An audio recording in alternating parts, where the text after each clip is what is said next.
Yesaya pasal 41 ayat yang ke-10, Isaiah chapter 41 verse 10. Janganlah takut sebab aku menyertai engkau. Janganlah bimbang sebab aku ini Allahmu. Aku akan meneguhkan, bahkan akan menolong engkau.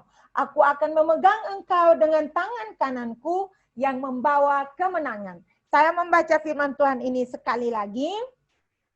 Yesaya pasal 41 ayat 10. Janganlah takut sebab aku menyertai engkau. Janganlah bimbang sebab aku ini Allahmu.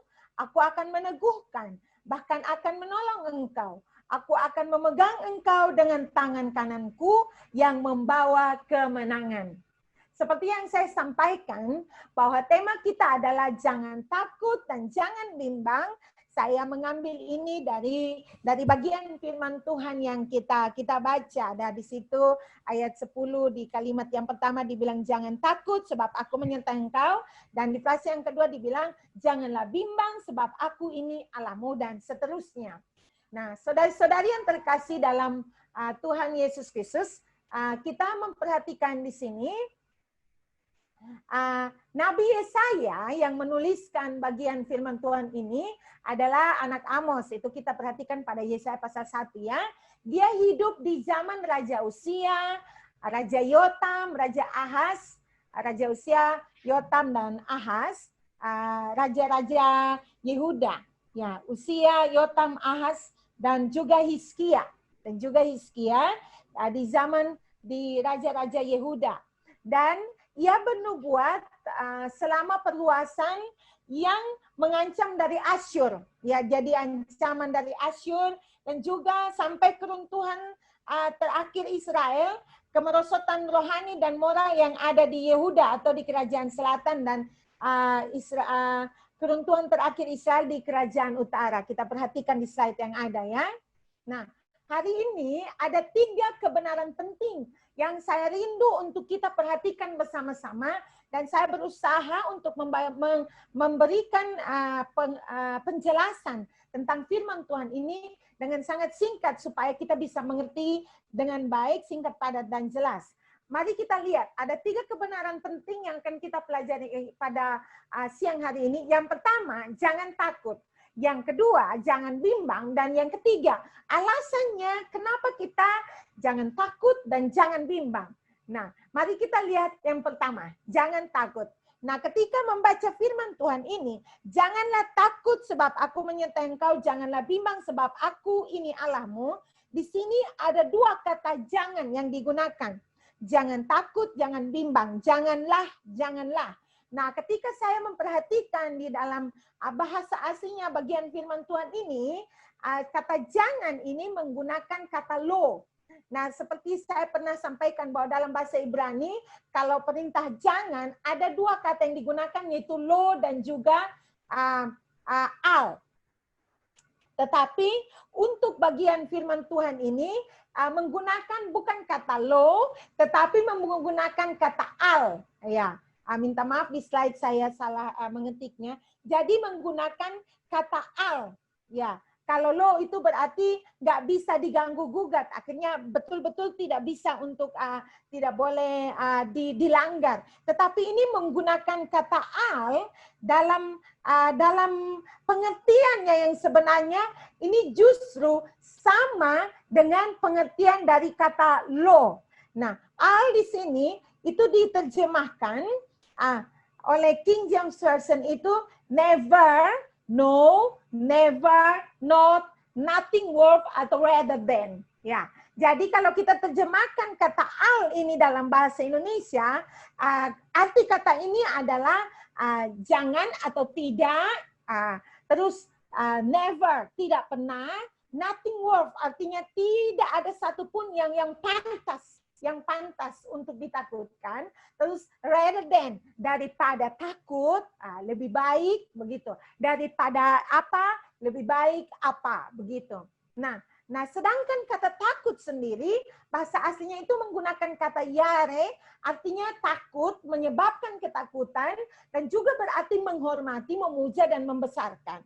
Nah, kita kembali lagi kepada firman Tuhan. Kenapa firman Tuhan ini katakan janganlah takut? Pengertian jangan takut di sini artinya bahwa Tuhan ingin memberitahukan kepada kita, memberikan pengertian kepada kita bahwa tidak ada yang perlu ditakutkan di dunia ini. Nah, takut di sini bukan yang dimaksud itu kayak kita takut karena mungkin sesuatu hal kecil yang terjadi itu kita takut. Nah, takut yang di sini yang dimaksud adalah kelewatan, menyebabkan ketakutan. Artinya dia membuat takut sampai dia memuja-muja atau dia menghormati atau dia membesarkan atau dia mengagungkan sesuatu yang ditakutkannya. Nah, kalau kita perhatikan tadi saya katakan bahwa konteksnya ini dituliskan, firman ini disampaikan kepada bangsa pilihan Tuhan, karena pada saat itu mereka nanti akan mengalami yang namanya mereka akan diserang, atau mereka akan dijajah, atau mereka akan dijajah oleh bangsa lain, tetapi Tuhan ingin memberitahukan kepada mereka bahwa jangan takut. Kamu jangan takut, jangan biarkan mereka menyebabkan satupun kesempatan ketakutan yang berlebihan terhadap mereka, atau menyebabkan kamu menghargai mereka, memuja-muja mereka, membesar-besarkan mereka. Nah, kita kembali kepada hidup kita setiap hari. Tuhan mau mengingatkan kita bahwa there is nothing worth to be scared of. Tidak ada satu hal pun yang ada di dunia ini yang pantas untuk ditakutkan. Tidak ada. Ya, kalaupun terjadi hal-hal yang di luar pemikiran kita, hal-hal yang mungkin secara manusia itu sesuatu hal yang sangat menakutkan, Tuhan bilang itu pun tidak akan pernah membuat kita takut kalau kita benar-benar datang kepada Tuhan, datang berharap hanya kepada Tuhan. Nah, daripada kita takut dengan hal itu, lebih baik kita berharap kepada Tuhan. Makanya King James Version itu menerjemahkan rather than. Jadi daripada kita takut, lebih baik kita percaya kepada Tuhan bahwa Dia mampu untuk menolong kita. Terus kita perhatikan dalam kehidupan kita setiap hari. Zaman sekarang begitu banyak orang dan bahkan gelisah dan takut untuk keluar, bahkan ketakutan dengan adanya pandemi COVID-19. Ya, takut itu manusiawi. Takut adalah hal yang manusiawi. Kalau kita masih hidup sebagai manusia, kita takut, itu manusiawi. Tetapi kalau ketakutan itu sudah berbeda, atau membuat kita sampai tidak bisa berbuat apa-apa lagi karena hal yang ada di sekitar kita yang membuat kita sangat ketakutan, nah itu membuat itu berarti sudah tidak benar lagi. Atau hal yang terjadi membuat kita justru memuja-muja kepada sesuatu yang tidak benar di hadapan Tuhan, nah itulah yang dinamakan dosa, sudah tidak benar lagi. Nah itu yang pertama. Jadi tidak ada satu hal pun yang pantas untuk kita takutkan, karena Tuhan akan selalu dan senantiasa menyertai dan menjaga, melindungi kita. Nah, yang kedua, saya rindu untuk kita bisa perhatikan di sini, jangan bimbang. Nah, kalau ada bagian firman Tuhan bilang begini, orang yang mendua hatinya itu tidak akan tenang dalam hidupnya. Ya. Jadi kalau orang yang bimbang, mendua hati, tidak akan tenang dalam hidup. Tetapi kita mau lihat di sini sebenarnya apa kata bimbang yang dimaksud di sini. Nah dalam bahasa aslinya itu sya'ah. Itu berarti memeriksa, mempertimbangkan, menjadi tidak tertarik, menjadi liar. Nah kalau King James Version menerjemahkannya itu dengan menjadi redup, kecewa, mengalihkan pandangan, menyisihkan, bahkan berpaling. Nah, kenapa dua hal ini Tuhan ingatkan kita untuk jangan sampai kita seperti itu? Kenapa? Karena ketika kalau kita mempertimbangkan sesuatu, itu berarti bahwa kita tidak yakin. Nah, bimbang itu berarti bahwa kita nggak yakin. Ini benar-benar atau tidak? Ini sungguh-sungguh atau tidak? Atau kita menjadi tidak tertarik dengan hal itu.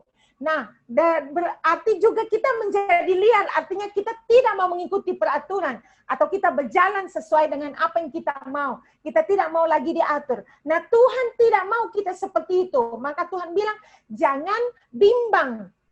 Di sini memang kalau di hal-hal yang lain ketika mempertimbangkan sesuatu itu baik. Tetapi yang dimaksud dalam firman Tuhan ini mempertimbangkan artinya bahwa kita tidak yakin dengan itu. Nah, Tuhan tidak mau kita menjadi tidak yakin dengan Tuhan. Tuhan juga tidak mau kita menjadi tidak tertarik dengan Tuhan atau tidak mengandalkan Tuhan. Tuhan tidak mau sampai itu terjadi. Tuhan juga tidak mau kita menjadi meninggalkan Tuhan. Iman kita menjadi redup atau kita tidak berharap kepada Tuhan atau kita kecewa kepada Tuhan atau kita berpaling. Kenapa di sini dikatakan berpaling? Gini, kalau menjadi bimbang itu artinya gini, kadang-kadang dalam situasi kita sebagai manusia, kita kan setiap saat kita jalani hidup bersama dengan Tuhan.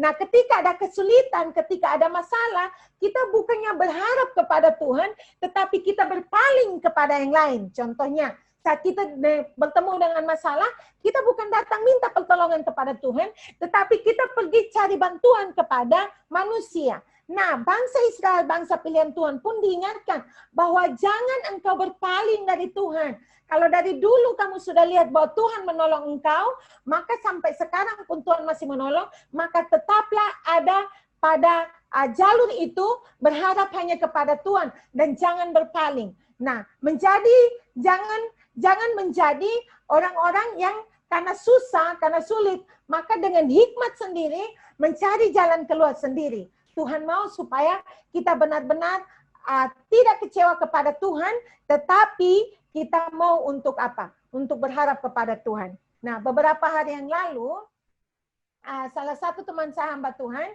dia ini menandai saya di Instagram tentang postingan tentang kondisi COVID-19 di Indonesia dan juga di Hong Kong ini. Nah, saya komen di situ, saya bilang seperti ini. Berarti kita harus berdoa lebih sungguh-sungguh supaya Tuhan menolong. Nah, ada orang yang masuk kepada ini postingan ini dan dia menyebut nama saya, baru dia bilang begini. Jadi berarti kamu setuju bahwa selama ini, maksudnya Tuhan yang mengakibatkan ini semua. Jadi dengan posisi yang sangat marah, dia bilang, ini kenapa kita harus berdoa kepada Tuhan? Kalau dia menyebabkan kita semua jadi seperti ini, kenapa kita harus mendekat kepada dia? Nah, di situ saya langsung menjawab kepada orang yang menuliskan komentar ini, saya bilang kayak gini, dalam situasi apapun, kita harus tetap berharap kepada Tuhan. Karena tidak ada hal yang tidak baik yang Tuhan izinkan untuk terjadi dalam hidup kita. Kalaupun menurut kita itu tidak baik, Tuhan punya jalan keluar untuk menyelesaikan itu bagi kita. Maka mari kita tetap berdoa. Dan saya bilang kepada orang itu, saya akan ingat untuk berdoa untuk kamu juga. Nah, ini yang Tuhan mau. Supaya kita tidak bimbang. Dalam kondisi sulit kita mengerti bahwa Tuhan ada. Maka kita tetap tidak berpaling, tetapi kita tetap berharap hanya kepada Tuhan. Nah, kita datang kepada bagian yang ketiga. Kenapa atau alasannya kita tidak perlu takut dan bimbang? Di firman Tuhan ini, saya mencatat ada 5 hal. Yang pertama, karena Allah menyertai kita. Yang kedua, karena Allah meneguhkan kita. Yang ketiga, karena Allah menolong kita. Yang keempat, karena Allah memegang tangan kita. Yang kelima, karena Allah memberikan kita kemenangan. Nah, saudari-saudari yang terkasih dalam Tuhan Yesus Kristus, Allah menyertai kita, Allah meneguhkan kita, Allah menolong kita, Allah memegang tangan kita, dan Allah memberikan kita kemenangan. Maka tidak ada alasan atau tidak ada satu hal pun di dunia ini yang pantas untuk ditakutkan dan yang pantas membuat kita bimbang akan kasih dan penyertaan Tuhan. Kenapa? Karena penyertaan Tuhan ketika dikatakan Immanuel atau Allah menyertai kita, bukan hanya berbicara tentang Allah menyertai kita, oh ya sudahlah berarti Allah ada di samping saya. No, itu berarti bahwa Allah di depan, di samping kiri, di depan, di belakang. Bahkan yang paling penting adalah Allah di dalam kita. Saya ingatkan sekali lagi, bahwa saat kita menerima Tuhan Yesus sebagai Tuhan dan Juru Selamat, Roh Kudus masuk ke dalam kita, dan Roh Kudus itu kita ingat dia juga adalah Allah, pribadi Allah. Nah, Roh Kudus ini mengingatkan kita semua akan segala penyertaan Tuhan dan menolong kita untuk apa? Tidak takut dan tidak bimbang, tetapi juga tetap berharap kepada Tuhan.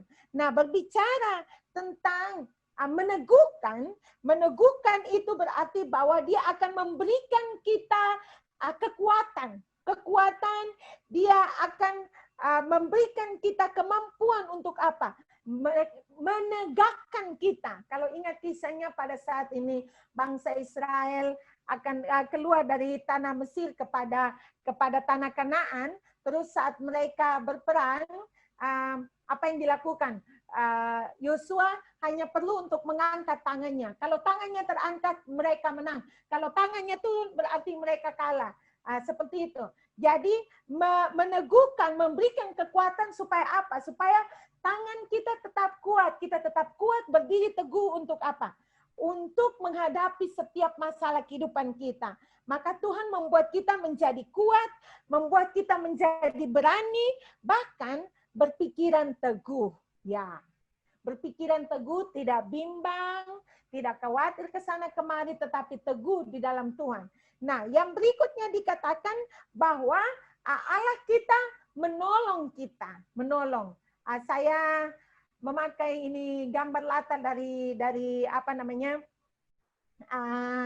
bagian firman Tuhan ini. Gambar ini posisinya seperti seseorang sedang berusaha untuk menarik seseorang keluar. Ya, menolong di sini ini berarti bahwa dari kehidupan kita yang lama, yang tidak benar pun Tuhan menolong, membawa kita keluar. Nah, dia yang sudah menolong kita akan terus menolong kita. Nah, yang berikutnya yang keempat tentang memegang tangan kita. Tadi saya sudah memberitahukan tentang bagaimana bangsa Israel berperang. Dan ketika dipegang tangannya, dia tetap kuat. Nah, Tuhan, kalau kita lelah pun, Tuhan akan terus memegang tangan kita. Memegang tangan di sini menggambarkan satu tindakan bahwa Tuhan akan selalu ada, menolong kita, menyertai kita. Nah, dia menopang kita, mempertahankan, bahkan dia menahan kita dari apa? Dari kejatuhan. Supaya, seperti yang kelima saya tuliskan, dia memberikan kita kemenangan.